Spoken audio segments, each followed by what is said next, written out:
Welcome, Cannin investors. This is a special video that we're going to do on HempAmericana, HMPQ on the OTC ticker. Um, People checking out our YouTube channel, Cannin Investments, have requested via the comments section a quick analysis on this video. So here it is.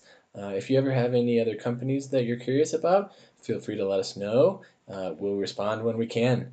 But Hemp Americana does extraction of hemp, obviously, on the northeast coast of the United States, Maine. They don't have much other business than that, and trying to do a fundamental on them is probably going to be pretty challenging. But let's look at their pricing chart now.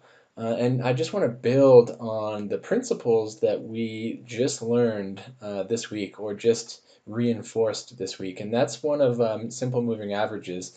The last video enforced different types of moving averages, simple, exponential, or even some that are more complicated than that with weighting factors.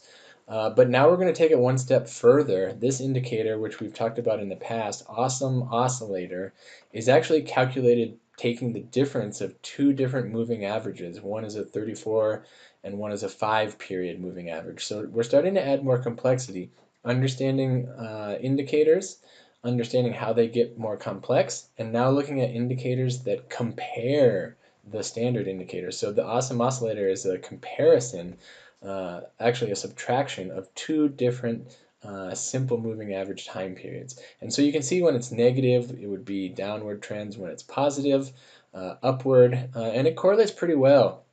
Let's look at when it crosses zero. That's the easiest way to look at it. And you'll remember from the moving averages that there's a lag in these. Simple moving averages have a big lag. Exponential have a lag, although it's less. Awesome oscillators have less of a lag because we're looking at the difference. So look, when we get that cross of zero, it's the second time period during this uptrend, and we're looking at the daily charts. Let's look at a bigger one. Here's where we get the zero cross. Look, it's the first point. It's the first candle of this huge upward trend. So were you trading the crosses, at least in the last 5-6 months of Hemp Americana? You would have made some nice gains. And the exit of these is somewhere around the slope change of the awesome oscillator, the peaks, if you will. So remember to add complexity to your technical analyses, especially in cases like this, Hemp Americana HMPQ, when it's pretty tough to make a fundamental analysis of this company, a lot of risk in approaching it from a fundamental point of view. But thank you again, and keep learning and keep trading.